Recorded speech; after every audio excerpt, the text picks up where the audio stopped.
Eh bien, merci beaucoup de vous être joints à moi aujourd'hui. Je crois vraiment que le message d'aujourd'hui vous aidera. Je veux commencer par poser une question. Est-ce que quelqu'un d'entre vous qui regarde en ce moment est bouleversé par quoi que ce soit?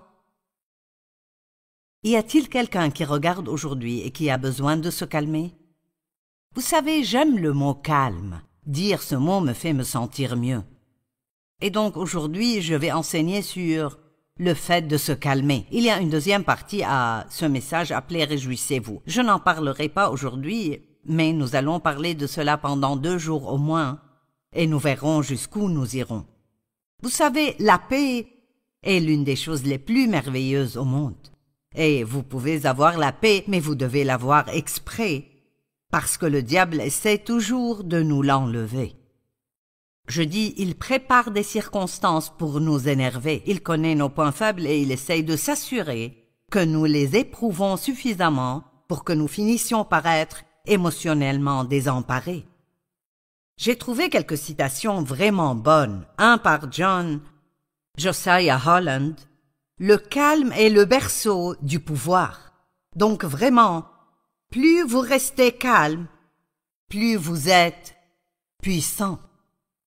Et puis, Brian Tracy a dit « Faites de la paix votre objectif le plus élevé, puis organisez votre vie d'après cela. » Maintenant, pensez-y. Si mon objectif est de rester en paix, alors je dois changer ma façon de faire certaines choses et être adaptable et ajustable dans ma vie pour maintenir cette paix. Et j'ai vécu beaucoup d'années sans paix. En fait, je me souviens d'un temps où je ne savais même pas ce qu'était la paix parce que j'ai grandi dans une maison de conflit. Et honnêtement, vraiment, je ne savais pas ce que c'était. Mais vraiment, mon mari a été un excellent exemple pour moi. Et je suis devenue très avide de paix. Mais j'ai découvert que je ne pouvais pas obtenir la paix juste en priant « Oh Dieu, donne-moi la paix ». Parce que la vérité est, Jésus a dit « Je vous laisse ma paix ». Je ne vous donne pas comme le monde donne, c'est ma propre paix spéciale. Je vous la donne et je vous la laisse. Puis il continue, que votre cœur ne se trouble pas et ne se laisse pas effrayer. Donc, j'ai une responsabilité, vous avez une responsabilité, nous ne pouvons pas simplement prier pour que la paix vienne sur nous. Nous devrions prier à ce sujet, mais nous devons toujours faire attention aux choses dans notre vie et quand vous commencez à vous sentir troublé, c'est le meilleur moment pour dire non, je vais me calmer. Ésaïe 30:15. Voici ce qu'avait dit l'Éternel, le Saint d'Israël. C'est dans le retour à moi et le repos en moi que sera votre salut. C'est dans le calme et la confiance et l'assurance que sera votre force. Mais vous ne l'avez pas voulu. J'aime ceci. Combien de fois Dieu nous montre-t-il ce qu'il faut faire, mais nous ne le faisons pas? Si vous voulez avoir la paix et le calme d'esprit et de cœur dans votre vie, vous devrez peut-être apprendre à faire beaucoup de choses d'une manière différente de la façon dont vous les faisiez. Nous voulons toujours que nos circonstances changent. Si tu n'avais pas fait ceci et si cela n'était pas arrivé, je n'aurais pas fait ça. Et j'ai fait ceci pendant longtemps. Eh bien, si tu fais quelque chose de différent, et si tu fais quelque chose de différent, je serai heureuse. Mais Dieu m'a dit d'arrêter de donner à tout le monde la responsabilité de ma paix et de ma joie, et de prendre cette responsabilité moi-même. Et j'espère que vous comprenez cela parce que certains d'entre vous pourraient avoir la paix, vous pourriez vous calmer, si vous étiez prêt à faire confiance à Dieu. Notre force spirituelle et physique en dépend. Savez-vous que se fâcher et être vraiment bouleversé émotionnellement est un travail difficile?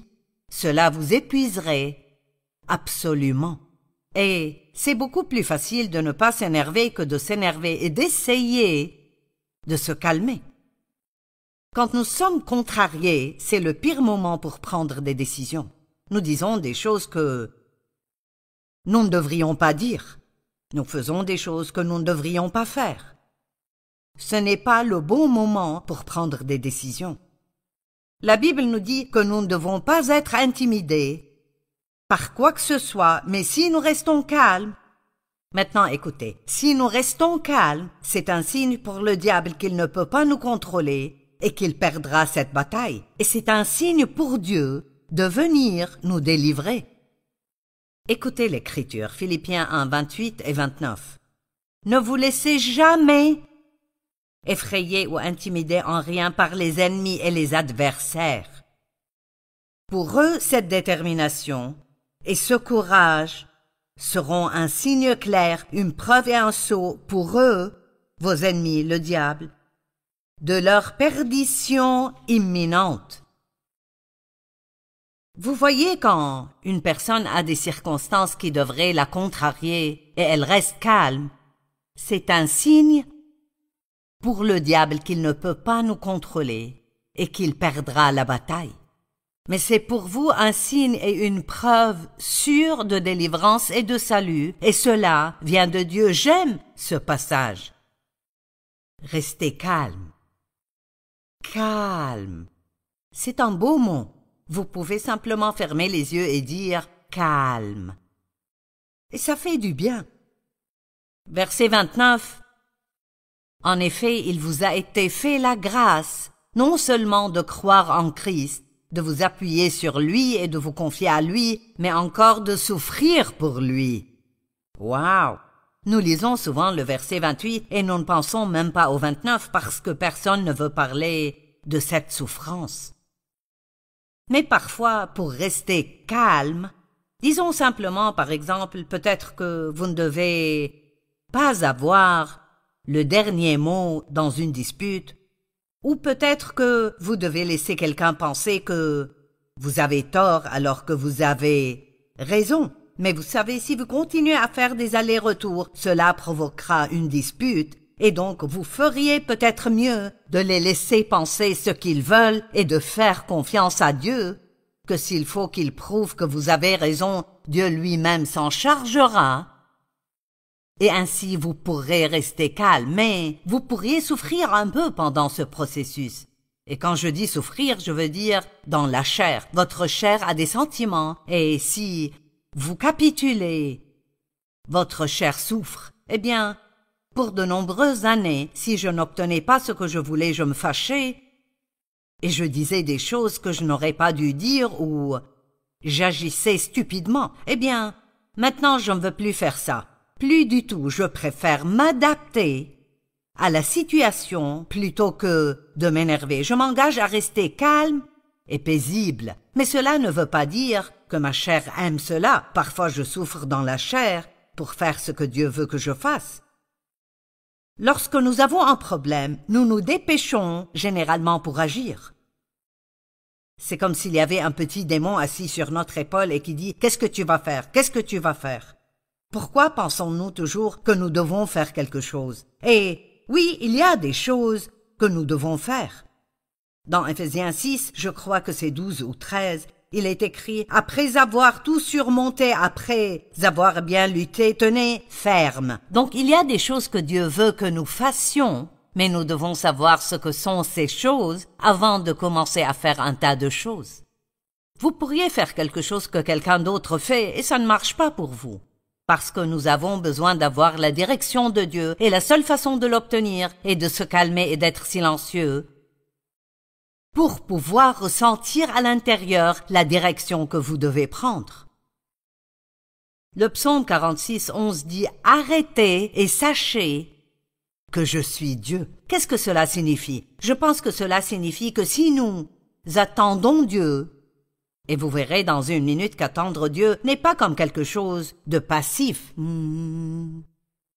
Si nous restons calmes et nous attendons Dieu, alors nous verrons son œuvre miraculeuse dans notre vie. Arrêtez et sachez que je suis Dieu. Laissez Dieu se prouver à vous en acceptant de l'attendre plutôt que d'essayer de prendre les choses en main. Je vais donner un exemple parce que je sais que quelqu'un en a besoin. Si vous êtes en colère contre quelqu'un maintenant, et vous planifiez des moyens de vous venger, pourquoi ne prenez-vous pas une décision qu'au lieu de faire cela, vous allez laisser tomber, vous allez leur pardonner, et le pardon n'est pas un sentiment, c'est comment vous décidez de traiter quelqu'un, et vous allez prier pour eux. Et puis, Dieu peut intervenir et s'occuper de la situation. Dieu est notre justicier. C'est lui qui redresse les mauvaises choses dans notre vie. Si vous restez en colère toute la journée, si vous êtes en colère et vous restez en colère, cela ne blessera pas la personne contre qui vous êtes en colère, mais cela vous blessera à vous. Avant de faire quoi que ce soit d'autre, nous devrions attendre. J'aime toujours dire, laissez les émotions se calmer avant de décider. Laissez-moi le répéter. Laissez les émotions se calmer avant de décider. Vous savez, parfois, comme dans une dispute, si vos émotions sont toutes rien qu'en vous taisant, elles commenceront à se calmer. Et vous pouvez avoir des émotions trop animées ou des émotions extrêmement déprimées, et l'une ou l'autre peuvent nous causer des ennuis. Vous dites pourquoi être vraiment animé me causerait-il des ennuis? Parce que parfois, quand vous êtes vraiment aggravé, vous faites des choses que vous ne feriez pas d'habitude, ou vous faites des choses que vous regretterez plus tard, et je vais vous donner un exemple. Les femmes aiment généralement faire du shopping, et c'est quelque chose qui s'est passé il y a des années.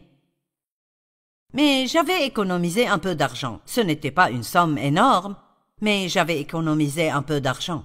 Disons que c'était 200 $, je ne me souviens plus exactement.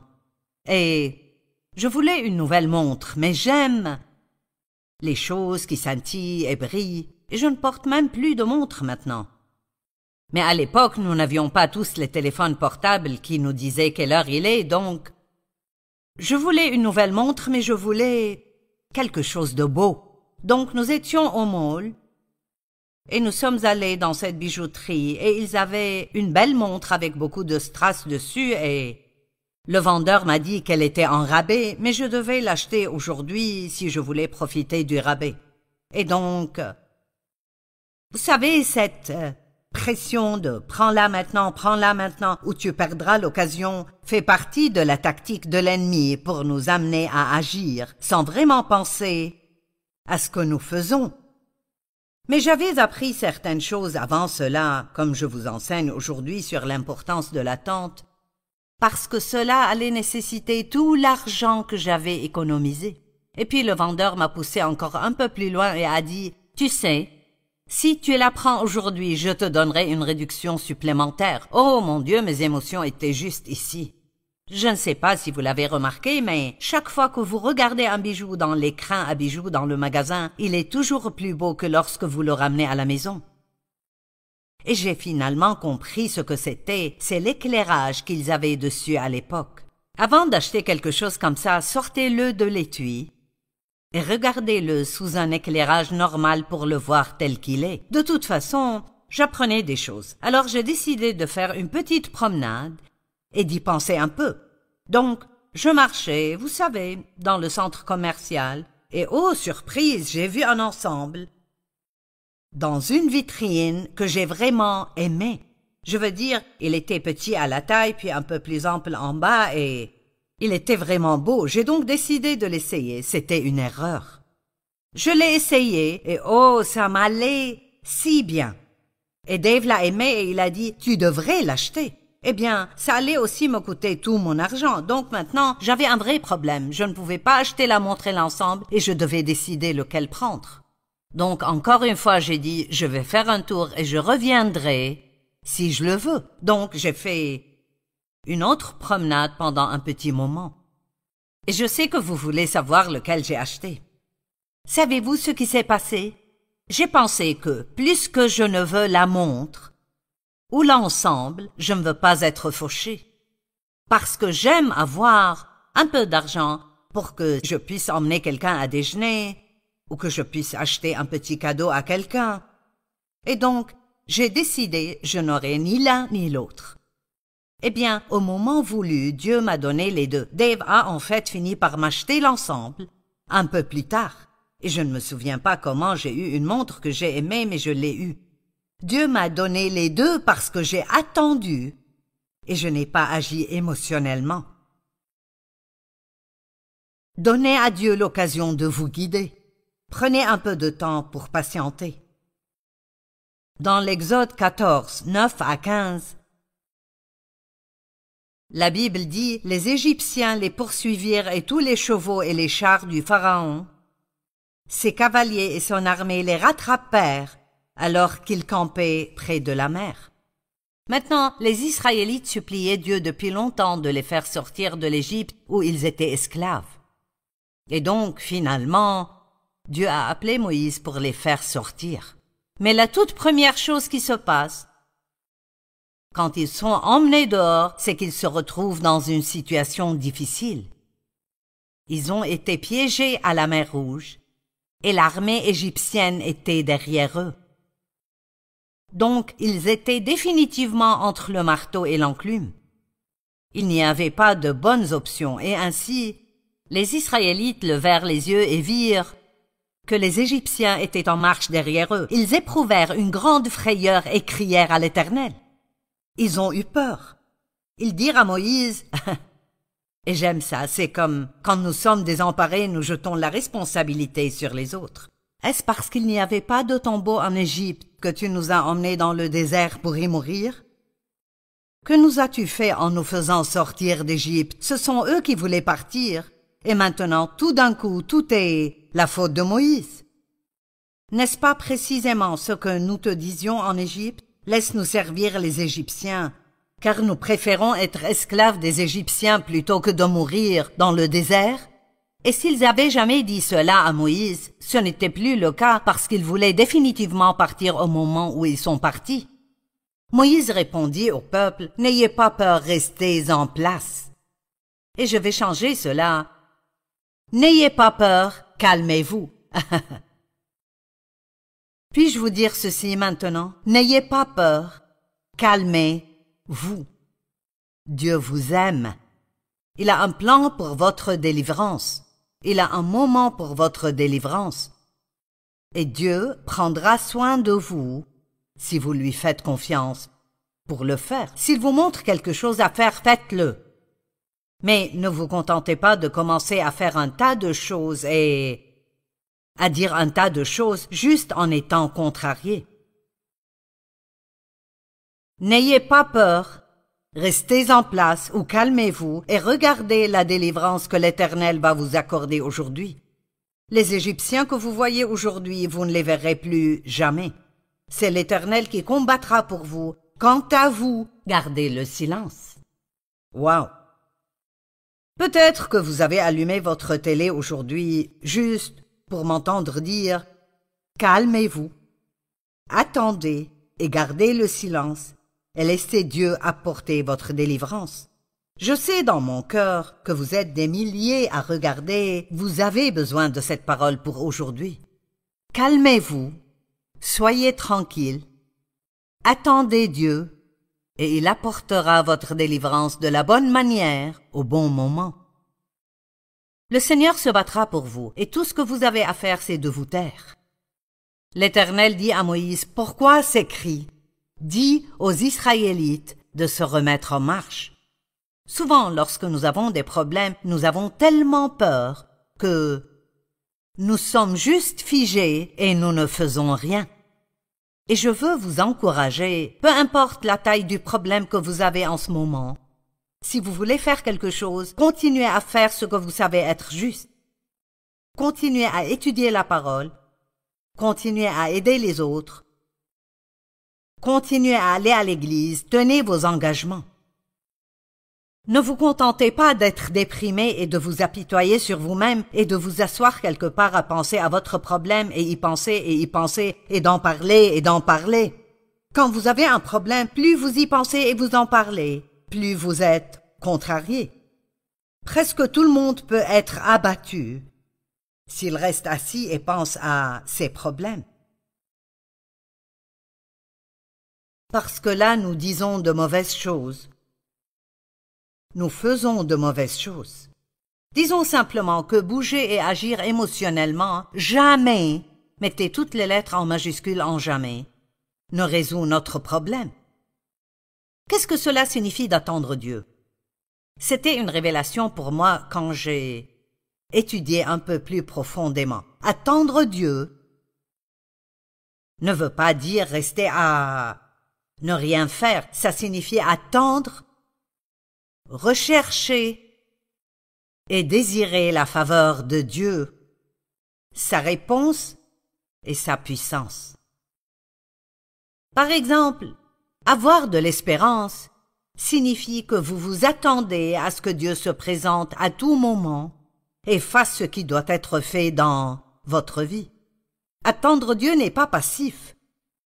C'est peut-être passif quand on regarde, par exemple, l'action physique, mais spirituellement, vous êtes très actif et vous faites confiance à Dieu et vous dites « Je sais que tu vas prendre soin de moi, tu vas faire ce qui est juste, je crois que tu vas te montrer à tout moment et arranger cette situation. » C'est une activité spirituelle plutôt qu'une activité charnelle. Le psaume 25:4 dit « Fais-moi connaître tes voies, enseigne-moi tes sentiers. » En d'autres termes, demandez conseil. Jacques 4:2 « Vous n'avez pas parce que vous ne demandez pas. » Si vous avez un problème et vous ne savez pas quoi faire, au lieu de simplement dire « Dieu, je ne sais pas quoi faire », demandez-lui de vous montrer quoi faire. Proverbes 3:5, 6 et 7 disent « Ne t'appuie pas sur ton intelligence. Confie-toi en l'Éternel de tout ton cœur et ne t'appuie pas sur ton intelligence. Reconnais-le dans toutes tes voies et il rendra tes sentiers droits. » Dieu vous montrera quoi faire si vous lui demandez et si vous l'attendez. L'aide de Dieu vient, et j'aime cette déclaration. L'aide de Dieu est proportionnelle à notre attente et à notre espérance en lui. Le psaume 33:20 dit « Nous espérons ardemment en l'Éternel, notre secours et notre bouclier. » Oui, c'est en lui que notre cœur se réjouit. C'est en son saint nom que nous avons confiance et assurance. Le psaume 37, verset 34 dit « Espère en l'Éternel, attends-le et suis sa voix. » Quand vous attendez le Seigneur, obéissez à tout ce que la parole vous dit de faire. Et il t'élèvera pour que tu possèdes le pays. Dieu a conduit les Israélites à travers le désert et dans la terre promise. Mais pour être honnête, ils ont attendu. Ça leur a pris beaucoup plus de temps que prévu parce qu'ils n'arrêtaient pas de se plaindre et de grommeler pendant qu'ils étaient là-bas. Mais beaucoup de retards sont des retards divins. Ils n'étaient pas encore vraiment prêts à entrer dans la terre promise. Et peut-être que certains d'entre vous demandent quelque chose à Dieu, mais ça prendra un peu de temps. Il veut vous le donner, c'est son plan, mais il a préparé quelque chose pour vous et maintenant il doit vous préparer pour cela. Parfois nous ne sommes pas assez mûrs spirituellement pour gérer les choses que Dieu veut nous donner. Ésaïe 26:3 dit « À celui qui est ferme dans ses intentions, tu assures une paix profonde parce qu'il se confie en toi. » Gardez votre esprit loin de vos problèmes. Un matin, je prenais mon temps avec Dieu et je pensais à tous mes problèmes. Et le Seigneur m'a parlé et m'a dit « Vas-tu communier avec tes problèmes ou vas-tu communier avec moi ?» Ne faites pas l'erreur que je faisais. Passez votre temps avec Dieu et cela vous fortifiera et vous permettra d'entendre Dieu.